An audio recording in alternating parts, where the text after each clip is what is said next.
어제 미국장이 끝나고 두 가지 이제 좋은 의견과 나쁜 의견을 내는 연준 의사들이 있었어요. 그래서 한번 이제 요거 먼저 소개를 시켜드리면 존 윌리엄스 뉴욕 연방은행 총재 이분 같은 경우는 연준에서 3인자로 불리는 사람이거든요.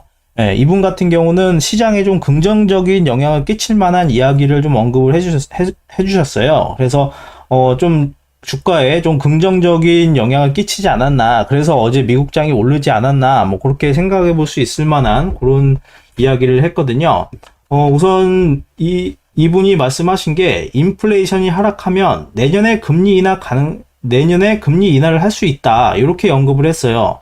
그러면은 파월 같은 경우는 2025년이나 돼야 그때 조금 금리를 인하할 수 있다 그랬는데 이게 좀 시기가 앞당겨진 거죠. 네. 미원조님 안녕하세요. 티나님 안녕하세요. 돌짱동님도 안녕하세요. 반갑습니다. 테슬라랑 메타는 CEO 창업주들 쇼까지 하는 거 보면 상당히 심각한가 봐요. 네. 심각하다기보다는 그냥 얘네들이 그 흥행을 위한 그런 쇼 아닐까요? 그냥 뭔가 관심 받으려는. 네, 그렇게 생각을 합니다. 이게 에어컨, 그게 여기 위에 바로 저희가 마이크 바로 위에 여기 천장 에어컨이 달려있거든요. 그러니까 이게 돌아가면 모르겠어요. 이게 득득득득 뭐 이런 소리도 나고 좀 그래요. 그래가지고 안방 같은 경우는 저게 그 팬이 달려 있어가지고 더 이렇게 들어더라고요. 하여튼 우선 그냥 시작을 할게요. 네, 좀 하다가 끊겼는데 이분 같은 경우는 인플레이션이 하락을 하면 내년에 금리 인하 가능하다. 뭐 이렇게 언급을 하니까 시장이 파월이 2025년에나 그때쯤에나 이거를 조금 금리를 내리거나 이럴 거라 생각을 했는데 이제 얘가 이렇게 얘기를 하니까 파월 이때 그랬죠. 인플레이션 목표치 2025년까지 달성하지 못할 수 있다. 그러면 이때까지도 금리를 내리지 않을 수 있다. 뭐 이런 그 말이 되잖아요. 근데 얘가 이제 이분 같은 경우는 내년에라도 금리를 내릴 수 있다. 뭐 이렇게 얘기하니까 시장에서는 그래? 뭐 해서 조금 긍정적으로 봤나 봐요. 그렇게 하면 이런 얘기가 있었고 그 다음에 현 통화 정책에 즉각적인 변화를 줄 필요는 없다. 그러니까 지금 당장은 줄 필요는 없지만 이제 데이터 나오는 걸 확인해서 이분 같은 경우도 그 데이터 나오는 걸 확인해서 금리 인하를 내년에 할 수 있으면 하겠다. 뭐 그런 식으로 좀 이렇게 얘기를 한 것 같아요. 그러면서 이제 현재 나오고 있는 그런 데이터나 지금 가고 있는 방향은 올바르게 잘 가고 있다. 뭐 그런 식으로 얘기를 했거든요.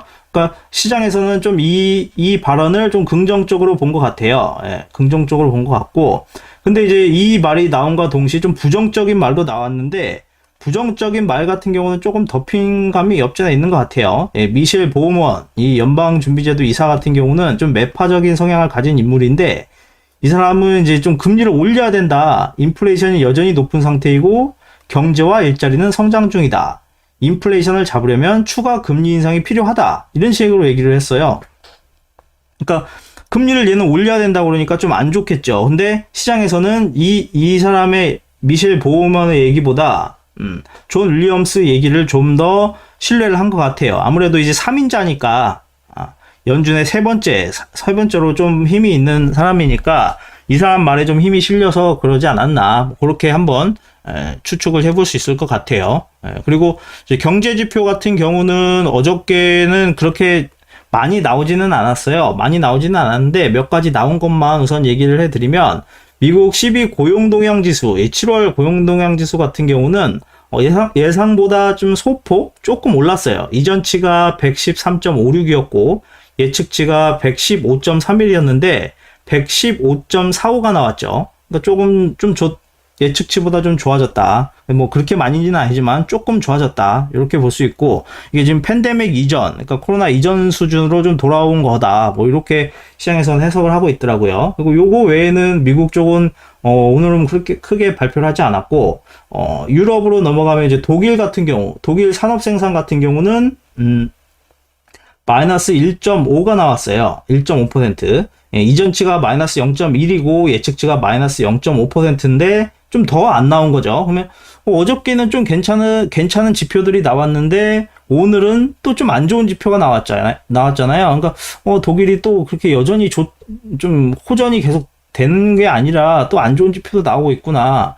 이것도 유럽이 또 밑으로 꼬라박는 거 아닌가. 뭐 그렇게 생각할 만한 그런 지표들이 나온 것 같아요. 독일. 그리고 영국 같은 경우는 이제 주택 지표를 발표를 했는데 이 전월 대비는 마이너스 0.3%, 전년 대비로는 마이너스 2.4%, 예, 마이너스 2.4% 정도 이렇게 하락을 했어요. 그러니까 집값이 지금 떨어지고 있는 거죠. 아무래도 침체가 그 경기가 아직 좋아진 상태가 아니라 보니까 좀 부동산이 좀 많이 얼어 있는 것 같아요. 그러니까 요게 좀 위로 올라가야 유럽도 좀 풀리지 않겠나, 뭐 그렇게 해석하겠는데 그렇게 좋지는 않은 것 같아요.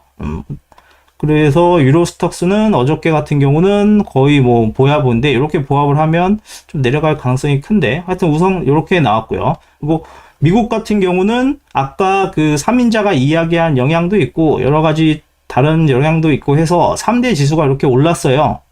좋게 올라서 아무래도 좀 한국에 긍정적인 영향을 끼치지 않겠나 했는데 그렇게는 안 되더라고요. 좀 원래 보통 한국이 미국을 따라가잖아요. 근데 따라가지 않고 한국은 좀 빠졌죠. 그래서 미국의 상승한 종목들을 보면 11개 섹터 흐름에서 이 종목을 보면 커뮤니케이션 서비스, 그 다음에 금융, 그 다음에 부동산, 산업, 소비순환재, 소비방어주, 헬스케어, 1차 금속, 테크놀로지, 에너지 이쪽이 많이 올랐네요. 하락한 거는 유틸리티 쪽, 이쪽이 좀 떨어졌고요. 그리고 미국 증시 흐름에서 보면 이 애플이 어저께 떨어진 데 이어서 오늘도 좀 더 떨어졌어요. 그리고 요거 떨어졌고 테슬라 같은 경우도 뭐 우리나라 국민주라고 할 수 있는 이 테슬라 같은 경우도 마이너스 0.95% 떨어졌는데 애플 같은 경우는 그 어저께 실적 발표를 하면서 3분기 연속 마이너스가 났고 이제 발표를 할 때 재발등 찍는 격으로 우리 4분기 연속 적자가 날 것이다 이렇게 선언을 해가지고 이렇게 폭락을 하기 시작한 거거든요. 그러니까 이게 이제 3분기에도 3분기에 마이너스, 그러니까 4분기 연속으로 3분기까지 마이너스가 날 거고 4분기부터는 이득이 날 거다 이렇게 얘기를 했는데 아직까지는 그 좀 여파가 있는 것 같아요. 요때 떨어질 때마다 줍줍하는 기회가 될런지 모르겠지만 하여튼 좀 하락세가 아직 이어지고 있는 것 같고 테슬라 같은 경우는 지금 마이너스 0.95 빠졌잖아요. 예, 요거는 좀 장 시작할 때 더 빠졌다가 지금 장 후반에 이렇게 좀 메꾸는 좀 올라가는 그 흐름을 보였는데 그 이유가 이 좀 그 CFO 이 재정 최고 전문가가 이렇게 관둬가지고 이 주가가 좀 빠지는 그런 흐름이 나왔다고 시장에서는 보고 있거든요. 이 사람 같은 경우는 제커리 커크온이라는 사람인데 이 사람이 이제 관뒀고요. 그 다음에 새로 들어오는 그 CFO가 바이바브 타네자 그 지금 CAO죠. 어카운팅 총괄 하는 사람이 이제 올라온다. 얘가 이 커크온이 관두는 이유는 아직 나오지는 않았어요. 자기가 그냥 사임한다 뭐 그렇게 얘기를 한 상태이고 어떤 이유로 사임한지는 아직 안 나왔거든요. 근데 그럼 이 사람이 관두는데 왜 주가는 하락을 했을까 뭐 이렇게 생각하실 수 있잖아요. 근데 이 사람이 한 역할을 보면 하락할 수도 있겠구나 그런 생각을 좀 해볼 수 있을 거예요. 뉴욕타임즈에 나온 기사를 보면 이 밑에 이제 이 문구를 보면 쉽게 알 수 있는데 테슬라를 어찌 보면 운영하는 실세라고 보면 되죠. 이 사람이 일론 머스크가 좀 이제 똘끼를 부리면서 막 이런 좀 돌발 행동들을 많이 한다면 이거를 커크온이 다 이렇게 좀 막아주는 그런 역할, 막아주고 해결하고 뭐 그렇게 하는 뒤에서 이제 열심히 그런 걸 하는 그 2인자였죠. 2인자. 이런 사람이 관두니까 아무래도 좀 주가에 충격을 받았겠죠.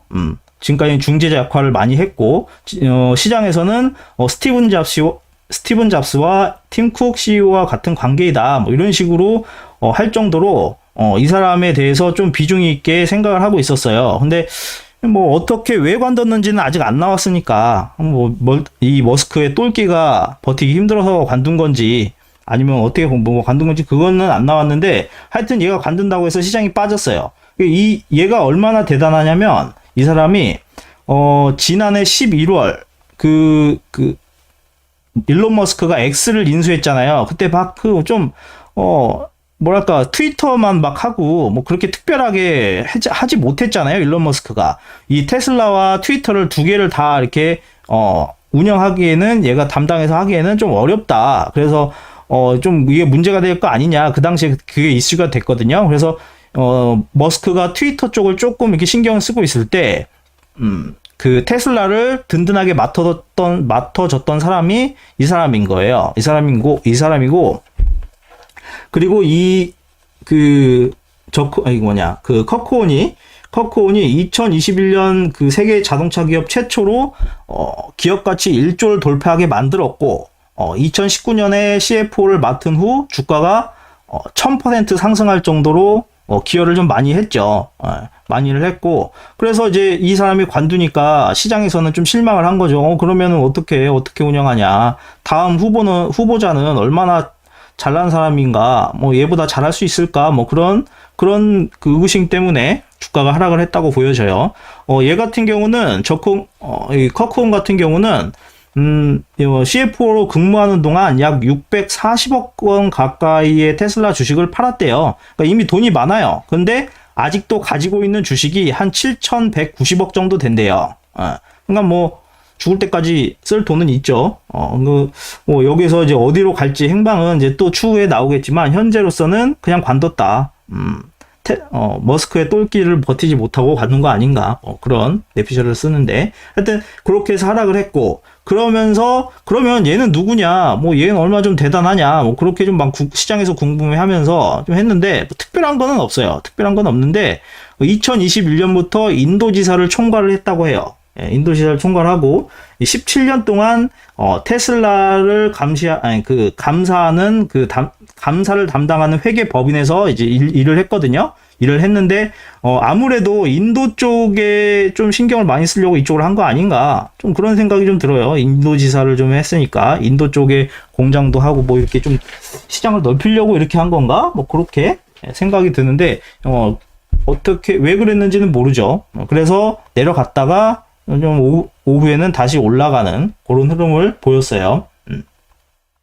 그리고 또 어저께 실적이 나왔던 게 버크셔 해서웨이, 요거가 실적이 나왔는데 요거가 조금 시장을 좀 놀라게 하면서 좀 이슈가 된 것 같아요. 이게 버크셔 해서웨이는 그 워렌 버핏이 운영하는 거잖아요. 이제 운영하는 건데, 요거 같은 경우는 한 주당 가격이 한 7억 2,462만 원이에요. 한 주당 요 정도 하는데, 매출이, 이거, 925억 달러예요. 이거 잘못 썼는데. 잘못 썼어. 이거 억 달러이고, EPS가 6,930달러. 예상을 상회했다고 해요. 그리고 2분기 투자 이익은 200억 달러 정도 되고, 그러면서 이제 애플 지분을 늘리고, 애플 지분을 늘렸는데, 애플이 연초 대비 43%나 상승을 해서 조금 여기에 영향을 많이 줬죠. 그리고 쉐브론 같은 경우는 14억 달러 가량을 정리를 했고, 그렇게 했다고 그래요. 그래서 좀 이익이 많이 났다, 그렇게 나왔고, 이 버크셔 해서웨이 같은 경우는 여러 주식을 많이 가지고 있는 게 아니라 한 5개 정도를 집중적으로 가지고 있다고 그래요. 한 78% 정도를 가지고 있다고 그러는데, 가지고 있는 가지고 있는 종류를 보면, 딱 요렇게 보실 수 있어요. 요렇게. 애플을 한 233조 원가량 가지고 있고요. 뱅크 오브 아메리카, 요걸 한 38조 원, 39조 원 정도 가지고 있고, 아메리칸 익스프레스, 요거를 한 34조 원 가지고 있고요. 코카콜라를 31조 원, 쉐브론은 25조 원어치 갖고 있대요. 그러니까, 돈이 많긴 하네요. 몇 조 원씩 가지고 있으니까. 그냥 가만히 있어도 뭐 주가가 애플만 지금 한 40% 올랐으니까 많이 벌었죠. 그러니까 이분 같은 경우는 단타나 이런 게 아니라 좀 중장기 투자로 하시는 분이니까, 사놓고 이제 이렇게 경기가 안 좋고 뭐 주가가 하락하고 뭐 예를 들어서 이렇게 침체기 때 밑에서 싹 긁어 모은 다음에 그렇게 경기가 좋아지고 나면 파는 그런 좀 중장기적인 그런 걸 하잖아요. 우리도 그렇게 따라야 되는 거 아닌가 그렇게 생각이 드는데 UBS에서는 이 버크셔 해서웨이가 여전히 매력적이다. 1년 후 목표 주가는 8억 원까지 갈 것이다. 그렇게 얘기를 했어요. 그러니까 더 좋아질 것이다. 그러면 이 가지고 있는 주식들이 더 좋아진다는 소리겠죠. 경기가 더 올라간다. 그러니까 금리를 내리지 않는 기간까지 쭉 올라갈 거니까 내년에는 더 늘어날 것 같다. 뭐 그런 식으로 얘기를 한 것 같아요. 오정희님 안녕하세요. 어서 오세요. 네. 네. 그리고 이제 루시드 이제 실적 발표한 거 루시드 같은 경우는 조금 매출이나 EPS 같은 경우 좀 안 좋았거든요. 근데 그래도 이게 조금 많이 이렇게 하락하거나 폭락하지 않았던 게 그 전기차나 이런 부분이 매출은 안 좋았지만 현금을 좀 많이 갖고 있으니까 현금 유동성이 좋으니까 그게 조금 그래도 호재가 됐던 것 같아요. 그래서 요거는 이렇게 나왔고 팔란티어 요거 같은 경우는 AI계의 메시 같은 존재라고 할 수 있는데 요거는 예상보다 조금 이것도 예상보다 안 좋긴 했는데 조금 이슈가 될 만한 게 이 S&P 500에 편입되는 그런 편입될 수 있다. 그런 게 조금 이슈가 돼가지고 좀 주목을 받았던 것 같아요. 우선은 그렇게 해서 이렇게 대충 얘기 드릴 수 있겠고 그 다음으로는 어제 미국장 끝나면서 나왔던 지표들 그거 한번 살펴볼게요.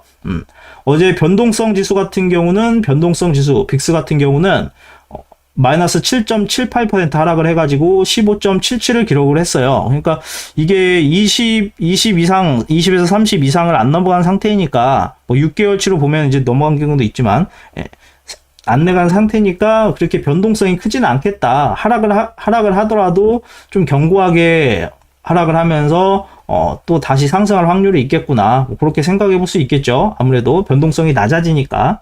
그러면서 이 변동성이 낮아지니까 이 공포와 탐욕 지수는 좀 다시 올라갔어요. 69에서 72로 좀 더 올라갔죠. 여기 75부터가 이제 극단적 탐욕 상태인데, 좀만 더 가면은 한 주가가 오늘까지 좀 또 올라가고 하면, 올라갈 수 있겠는데, 지금 현재는 조금 올라가고 있지는 않네요. 좀 보면, 좀 그렇게 올라가고 있지는 않은데 지금 현재 딱 반등하는 그런 모양만 보이고 있어서 오늘도 그렇게 오늘까지 급등하는 흐름은 나오긴 힘들려나? 그런 흐름이에요. 네. 하여튼 그랬고, 그리고 다음으로 풋옵션 비율 같은 경우는 좀 더 올랐어요. 어저께는 81이었는데 지금 0.81이었는데 지금은 0.84 좀 더 올랐죠. 이게 1에 가까울수록 1을 넘어갈수록 하락에 베팅하는 사람이 더 많다. 그렇게 해석할 수 있으니까 요것도 좀 보시면은 좋겠죠. 이제 이렇게 많이 올라가면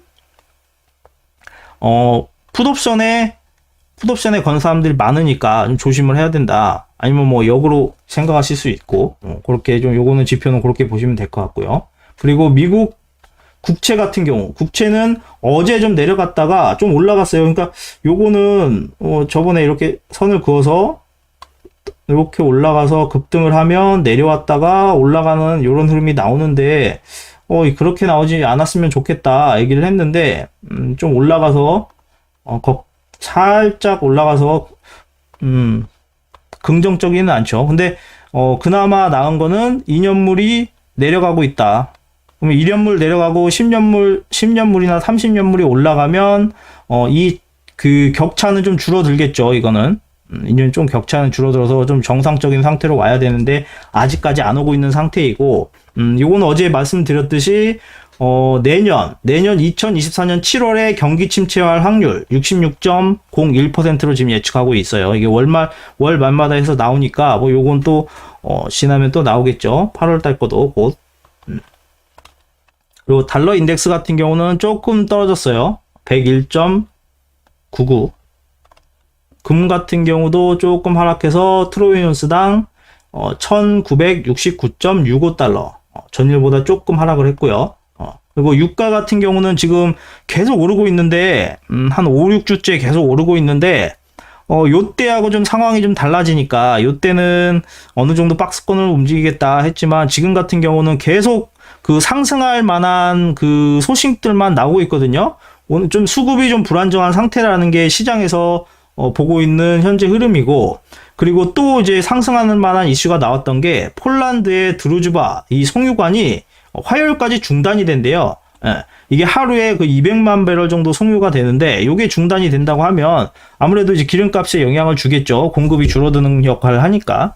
그래서 요것도 좀 상승 요인을 작용을 해서 지금 좀 아직 그 상승 흐름이 멈춘 건 아닌 것 같다. 전고점까지 오기는 했는데 이게 더 올라갈지 안 올라갈지는 더 봐야 되겠지만 현재까지는 계속 그 상승할 만한 그런 소식들만 계속 나오고 있네요. 아무래도 지금 여기 그래도 여기 싼 고점이 되니까 그럼 이렇게 M파동에서 싼 고점 되면은 여기에서 한 번쯤 내려갔다가 만약에 올라간다고 해도 좀 내려갔다 올라가지 않을까. 여기서 쭉 내려가면 더 좋겠지만 그래서 단기적 하락 이슈는 단기 급등 후 조정 가능성이 있다. 이 M파동에서 이 쌍 꼭지점 거의 다가왔으니까 여기에서 좀 조정을 받을 수 있겠다. 그렇게 좀 시장에서 보는 것 같아요. 그리고 달러 같은 경우는 지금 현재 1307원, 1307.14 이렇게 되고 있죠. 더 안 올라가고 여기서 지금 멈추고 있는데 좀 여기서 좀 내려오기를 희망합니다. 우선은 이제 미국 그 환율 받고 달러 인덱스 받고요. 유가도 좀 받고 금값도 받고 대충 받습니다. 받고 그리고 CME 패드워치에서 금리를 9월 달에 올릴 것인지 내릴 것인지 보는 거 같은 경우도 이거는 어제하고 좀 똑같은 그 수치를 보였어요. 86.5. 그다음에 좀 금리를 올릴 것이다. 그렇게 본 사람은 13.5. 이렇게 어제하고 지금 비슷한 흐름이거든요. 비슷한 흐름이어서 크게 변동은 없는 것 같아요. 9월 달에 금리를 동결할 확률이 좀 더 높겠다. 그렇게 보고 있는 것 같고요. 비트코인 같은 경우는 어제보다는 조금 오르긴 했는데 그렇게 막 팍 오르고 그러지는 않은 것 같아요. 지금 좀 긍정적인 뉴스가 나오긴 했거든요. 이 반감기라는 4년마다 블록 채굴 보상이 절반으로 줄어드는 반감기를 거친다고 그러는데 이게 원래는 이 반감기가 오면 이게 올라가는 그 흐름이 보였다고 하는데 현재는 그 흐름이 안 보이고 그냥 옆으로 기고 있죠. 아무래도 이게 시장에서 좀 시장 외에서 이게 돈이 들어와야 되는데 들어올 만한 이슈가 많이 없으니까 좀 이러고 있는 것 같아요. 그 안에서 있는 돈으로만 지지고 볶고 하거나 더 빠져나가거나 그러니까 뭔가 이제 이슈가 있어야 되겠죠. ETF 관련 승인이라든가 뭐 이런 게 있어야 상승하는 그런 흐름이 나오겠죠. 그래서 미국장을 영향을 받아서 한국장도 좀 올라가겠다 이렇게 생각을 했는데 오전에만 잠깐 올라가고 그냥 쭉 이렇게 좀 약세를 흐름으로 보였고 특별하게 좀 했던 거는 2차 전지에서 돈이 나오면서 이제 아무래도 급등했다가 한번 음봉을 보면서 빠졌잖아요. 그리고 올라간 다음에 현재 막 빠지고 있는데 이 돈이 이 소프트웨어나 AI, 통신, 엔터, 화장품 이런 쪽으로 좀 골고루 좀 뻗치고 있는 것 같아요. 뻗치고 있는 것 같고 아무래도 좀 오늘 배터리 산업 이거 어제 그 일정 중에 그 중국에서 일어나는 배터리 산업 전시회 요구하고 그 에너지 전망 보고서 요거 때문에 조금 이쪽 관련 기업들이 좀 마이너스는 가진 않은 것 같은데 어쨌든 돈의 흐름이 좀 이런 식으로 흐르고 있는 것 같다. 그렇게 보입니다. 뭐 종합상사 쪽 이렇게 포스코나 뭐 이렇게 돼 있고 그다음에 조선, 이 니켈 이런 식으로 있죠. 2차 전지 근데 2차 전지가 그렇게 힘을 많이 못 쓰고 있는 거 보니까 이제 조정을 좀 상당 기간 할 것 같아요. 보일 때는. 하락한 거 같은 경우는 이 초전도체 일부 종목은 하한가까지 때렸죠. 지금. 그러니까 요거는 애초부터 쳐다보면 안 됐어요. 이렇게 급등한 내가 대응을 정말 잘한다. 내가 뭐 컴퓨터 앞에 계속 있고 데이 트레이더고 데이터 트레이드를 할 수 있고 이렇게 시장에 적극적으로 대응할 수 있는 분이라면 이렇게 할 수 있겠지만 일반인 분들이나 대응이 늦은 분들 같은 경우는 초전도체는 안 건드시는 게 신상이 좋죠. 아무래도 이거 언제 다시 이 고점을 복구할지 몰라요. 지금 흔드는 게 그 흔드는 게 계속 이 개미들을 유인하는 거거든요. 유인하는 거예요. 최근에는 어떤 종목 같은 경우는 회사에서 우리는 그거하고 관련이 없다 이렇게 얘기까지 했는데 그래도 주가가 올라갔거든요. 그러면 이 상황에서 그래도 간에 세력이 붙었네 하면서 또 개인들이 붙어요. 그럼 여기서 유유히 빼버리니까 절대 쫓아가시면 안 된다. 초전도체는 좀 위험한 종목이니까 그냥 안 보시고 아차리 이런 웹툰이라든가 뭐 네이버 관련 웹툰이라든가 뭐 2차전지라든가 인터넷 관련주 이렇게 좀 빠진 것들 있잖아요. 이런 걸 사시는 게 아무래도 조금 더 정신 건강에 좋지 않을까 그렇게 생각하고 있습니다. 네. 그리고 다른 요거 여기까지 얘기를 하고 이제 이슈 됐던 거 그거에 대해서 한번 살펴볼게요. 오늘 조금 이슈 되면서 괜찮았던 그 흐름 같은 경우는 요런 거 K-팝 영향이 좀 있어가지고 이 엔터주도 어제 이어서 좀 괜찮고요. 화장품도 좀 괜찮고요. 이 송배전도 좀 관심을 받고 있는 것 같아요. 저희가 이제 매번 얘기를 했잖아요. 이 송배전 쪽은 관심 있게 보면 계속 시세가 날 것이다 했는데 이번에도 그 여야가 전기산업기본법을 제정하는 것에 그 뜻을 같이 했다고 해요. 그래서 이거를 기본법 관련 걸 잘 만들어가지고, 하자. 그렇게 얘기를 한 것 같아요. 그리고, 7일하고 8일 동안 이 전력 사용량이 최대였다고 그러는데, 아무래도 이게 최대가 되고 이슈가 좀 되고, 언론에서 부각이 되니까 송배전 관련 그게 조금 이제 힘을 좀 받았던 그런 흐름이고요. 그리고, 바이오 쪽도 8월 달 들어서, 초에, 보통 월 초에, 세력들이, 펀드 매니저나 뭐 기관이나 뭐 이런데, 그런 데들이 관심을 갖는 종목을 찾는다면, 월 초에 보통 한 3일 정도 상승하는 종목을 보면 어느 정도 알 수 있다 했었잖아요. 근데 그, 첫째 주, 이제 8월 첫째 주에 좀 어느 정도 상승분을 보인 게 그 바이오 쪽, 이쪽이었거든요. 근데, 여전히 계속 좋은 그런 뉴스들이 계속 나오고 있는 것 같아요. 예, 건강보험 심사평가원에서 국제 심포지엄도 개최를 하고, 뭐 여러 가지를 한다고, 이런 얘기가 지금 하루가 멀다 하고 계속 뉴스가 나오고 있거든요. 그러니까, 요쪽 바이오 쪽이 계속 이슈가 되고 있는 것 같으니까, 조금 조정을 보일 때, 뭐 생각해 보시면 괜찮을 것 같고, 이 웹툰 같은 경우도 조금 부각이 되고 있으니까 한번 보시면 좋을 것 같아요. 어제는 엔터 얘기 드렸고요. 엔터. 그 다음에, 이 엔터가, K-팝이 인기가 글로벌적으로 되면서 엔터주가 관심을 받고, 이 엔터주가 관심을 받으면서 이 화장품주까지 이어지는 그런 흐름이 나오고 있어요. 그러면은 엔터주가 잘 나가면 연예인들이 유명해지면 아티스트의 옷하고 가방, 뭐 화장품, 이런 매출이 상승을 하겠죠. 예, 그러면 이 화장품 ODM 업체들이 좀 수혜를 볼 것이고 그렇게 흐름이 이어질 거니까 이 관련 화장품 관련주도 좀 관심 있게 보시면 좀 이제 조정일 보일 때 이렇게 매집하면 괜찮지 않겠나 그 생각을 드립니다. 전선 및 전압기는 늘상 얘기 드렸죠. 요거는 절대 단기간에 바뀔 수 있는 게 아니다. 계속 바꿔야 되는 그거니까 전선 변압기 요거 같은 경우는 미국 같은 경우도 노후화돼 있고 유럽도 노후화돼 있고 그 아시아권도 노후화돼 있고 그러니까 요 이슈는 계속 나올 거니까 전기차 충전해야 되니까 모든 인프라를 또 증설하거나 이제 바꾸거나 해야 되잖아요. 그러니까 요거는 2차 전지가 계속 살아나는 한 변압기나 이 전선 관련 수요도 계속 있을 것이다 이렇게 생각을 하니까 올라갔을 때는 우선 좀 팔고 어느 정도 조정을 보이면 밑에서 좀 매집을 하고 다시 또 올라가면 팔고 이렇게 왜냐면 이것도 상승 추세이기 때문에 이런 전략을 할 수 있겠죠. 아무래도 모든 그런 데이터가 좀 좋게 나오고 있는 상황이니까 조정을 줄 때마다 사면서 그렇게 가는 전략 해볼 수 있을 것 같아요.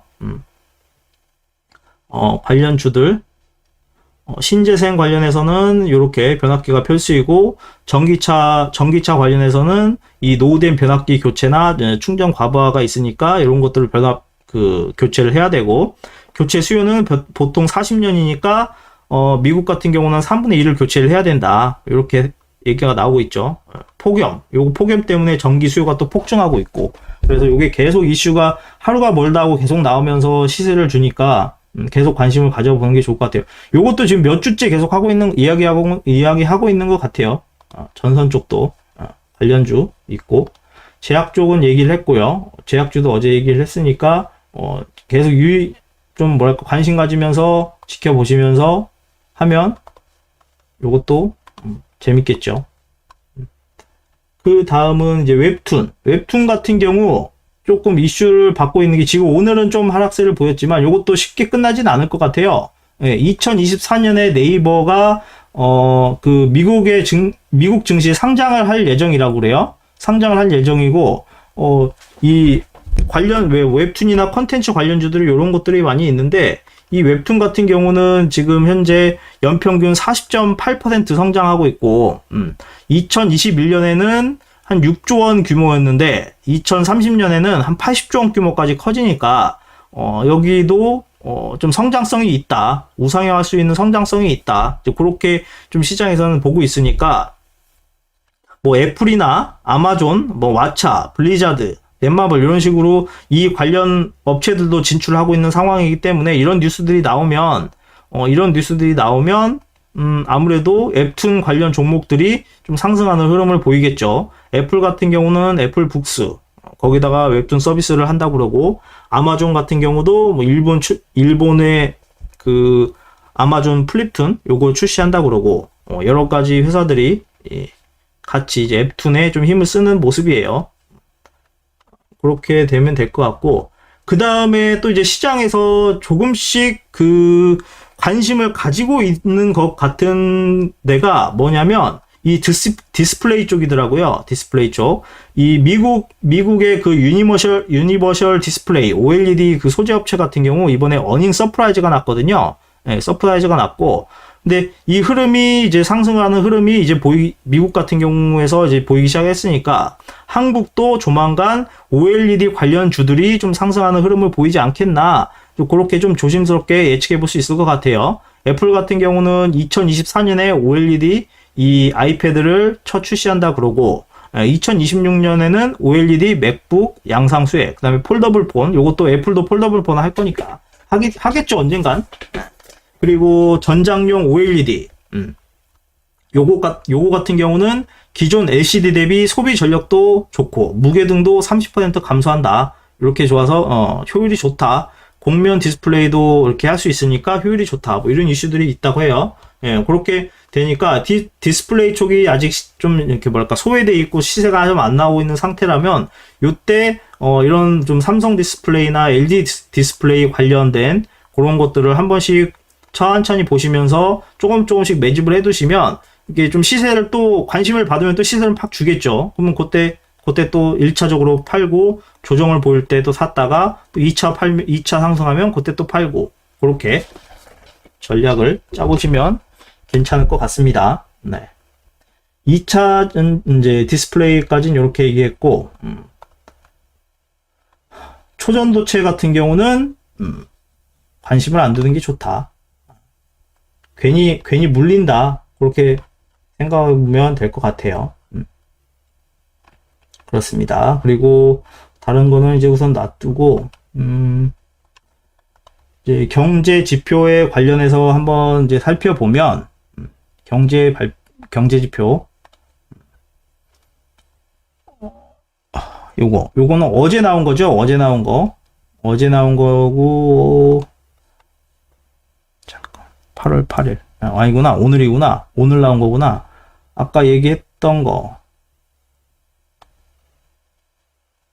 그건 어저께 거고 영국이 소매협회에서 소매 판매 현황을 발표를 하고요. 중국에서 발표를 했고요. 중국 수출입액 같은 경우는 좀 많이 줄었죠. 경기가 안 좋은 것 같아요. 이거 안 보이시면 이거 확대를 해줘야 되겠다.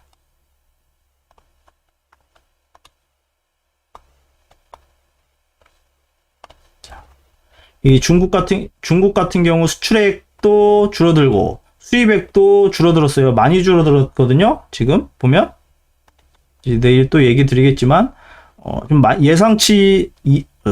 예측하고 이전치보다 좀 많이 좀 하락을 했어요. 그쵸? 마이너스 14.5. 그 다음에 수입액 같은 경우는 마이너스 12.4. 경기가 좀 많이 안 좋은 것 같아요. 무역 수지는 좀 올랐네요. 80.6. 그 다음에 독일 소비자 물가지수 같은 경우는 그렇게 변동이 없고요. 소비자 물가지수 같은 경우 이제 전월 대비는 아직 변동이 없고 전년 대비 작년 대비로는 6.2% 이전치보다는 좀 살짝 떨어지긴 했네요. 근데 아직까지도 6%대니까 좀 많이 높은 상태죠. 높은 상태니까 독일이 좀 아직도 힘들구나. 좀 많이 힘들어하고 있구나. 그렇게 볼 수 있을 것 같아요. 중국도 쉽게 경기가 좀 좋아지지 않는 것 같은 분위기인데 좀 부양책을 좀 더 센 걸 내야지 않나. 그렇게 보고 있습니다.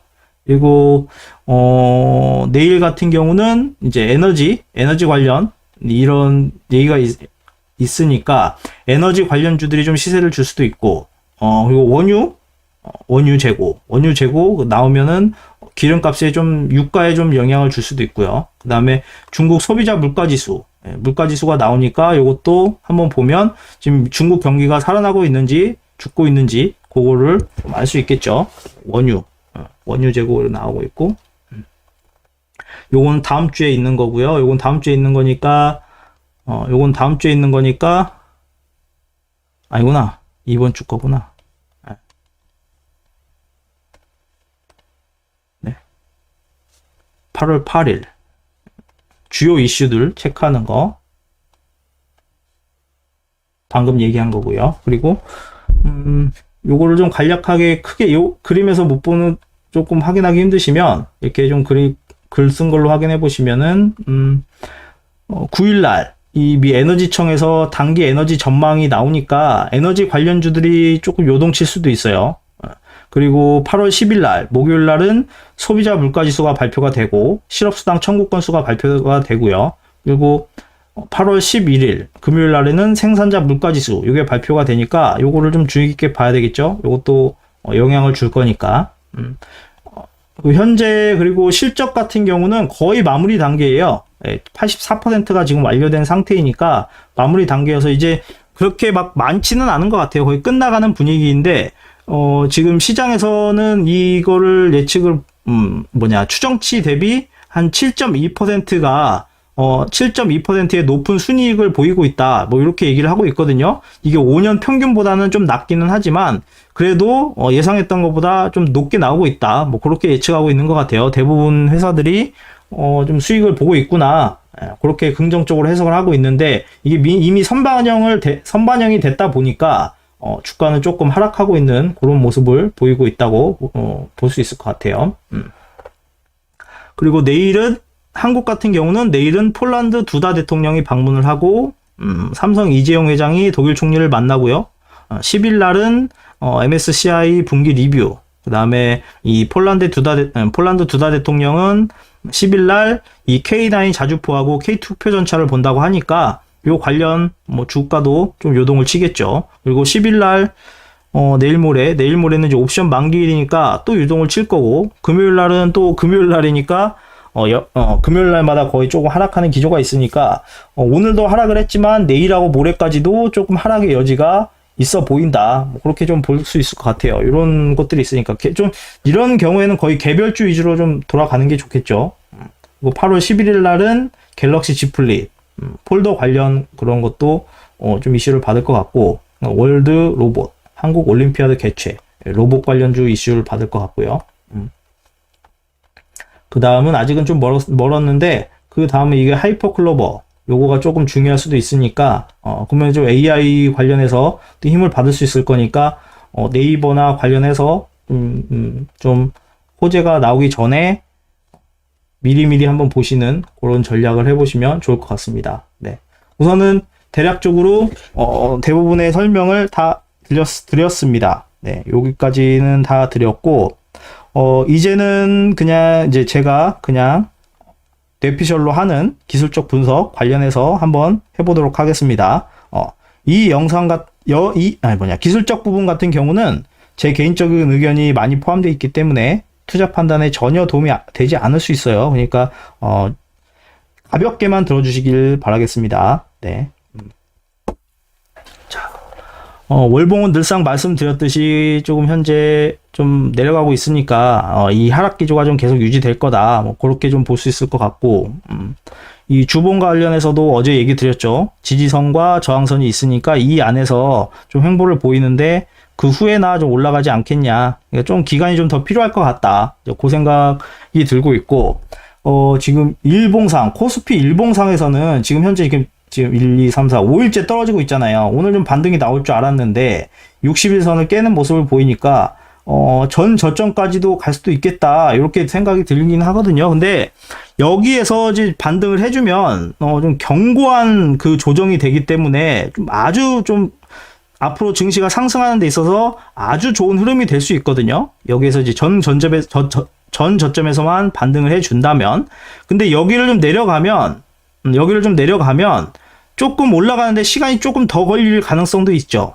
더 걸릴 가능성도 있어요. 왜 그러냐면 이 앞에 물량이 많이 있기 때문에 어차피 가긴 하겠지만 그래도 좀 시간이 조금 더 걸릴 수 있다.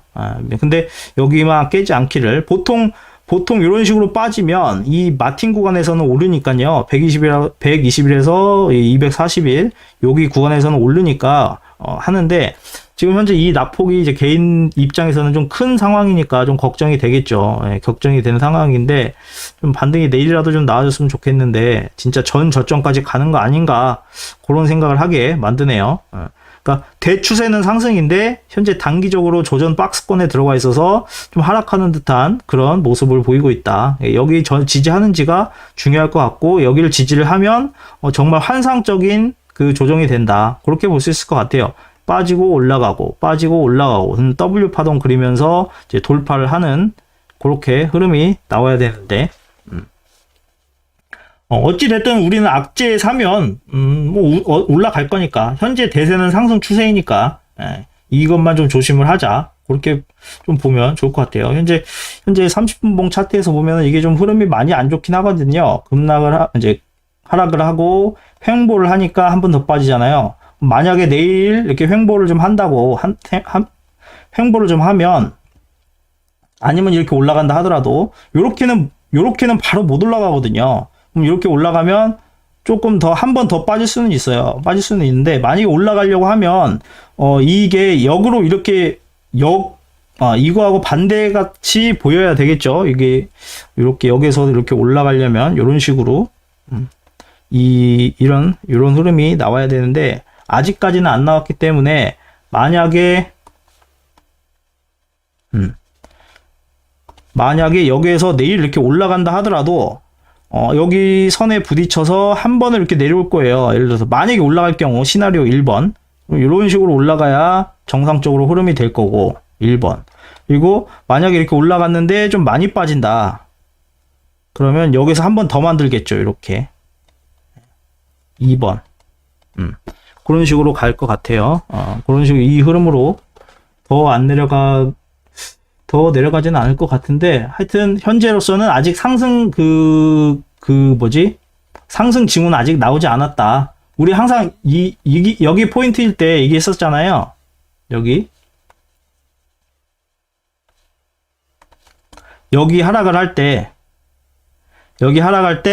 엘리엇 파동 그리면서 이제 곧 반등 나올 겁니다. 이렇게 얘기를 했던 포인트가 여기 부분이었잖아요. 여기하고 여기 부분. 곧 나올 겁니다 했듯이 여기에서도 또 지금 현재 상황도 거의 비슷하다고 봐요. 비슷하게 보니까 지금 현재 빠지고 횡보하고 빠지고 그 다음에 이렇게 나오는 그러면 또 세게 올라가는 뭐 그렇게 나오겠죠. 요걸 기대해 봐야 되는데 아직까지는 상승하는 그게 안 보이고 있다. 안 보고 있다. 조금 더 시간이 걸릴 것 같다. 이번 주까지는 옵션 만기일 있고 금요일 끼니까 조금 더 밑으로 내려갈 가능성도 있겠구나. 그렇지만 아직까지 큰 대세는 살아 있으니까 이번 달에는 좀 조정을 보인다 하더라도 여기에서 월봉에서처럼 조정을 보인다 하더라도 다음 달부터라도 올라갈 수 있는 흐름이 나올 수도 있으니까 주의 깊게 보면 좋을 것 같습니다. 코스닥 같은 경우도 현재 좀 횡보를 하고 있는데 요것도 2차 전지의 영향이 크죠. 근데 다른 뭐 전문가들한테도 많이 들어보셨겠지만 좀 2차 전지가 앞으로 수급이 좀 더 다시 들어올 수 있다. 뭐 이런 얘기도 많이 나오고 있더라고요. 예, 나오고 있으니까 요것도 여기에서 61선을 딛고 이렇게 올라갔으면 하는 바람이 있습니다. 여기서는 1번, 2번, 3번 빠졌고 지금 전 저점인데 여기서 한 번 더 빠졌다가 가는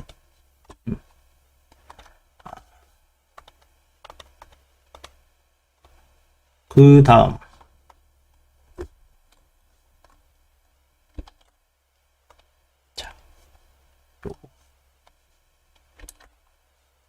안 지워지네.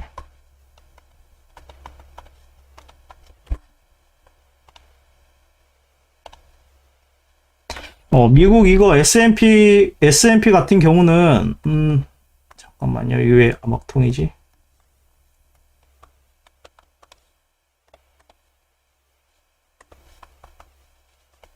왜 안 되지?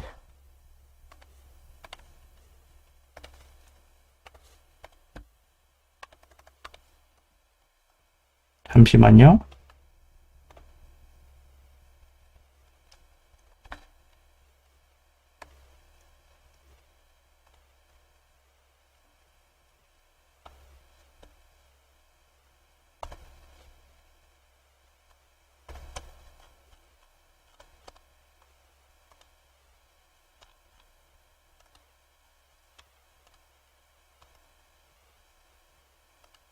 자, 잠깐, 여기서.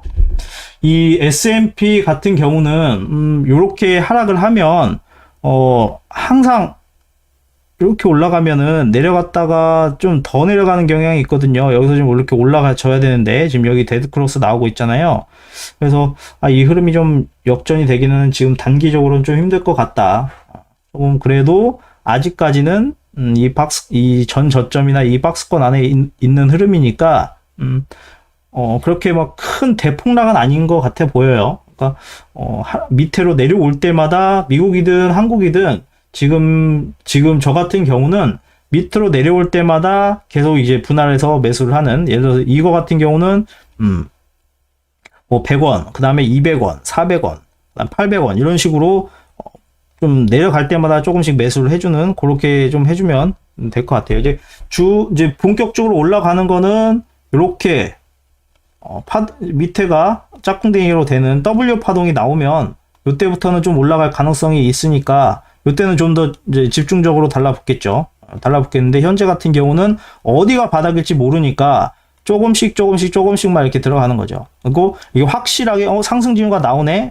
이제 상승으로 턴을 하기 시작했구나. 그러면 이제 본격적으로 조금 이제 들어가는 그런 식으로 좀 전략을 짜보면 괜찮을 것 같아요. 우선은 뭐 어저께 얘기했던 것들하고 비슷하니까 대충 저는 이런 식으로 시장을 보고 있습니다. 저랑 다르게 보신 분들도 있겠지만 현재 저는 큰 흐름은 살아 있으니까 하락할 때마다 이렇게 밑에서 조금씩 모아가는 그런 전략을 취해야 되겠다, 그렇게 생각을 하고 있어요. 우선 오늘은 좀 대략적으로 이야기를 좀 다 했습니다.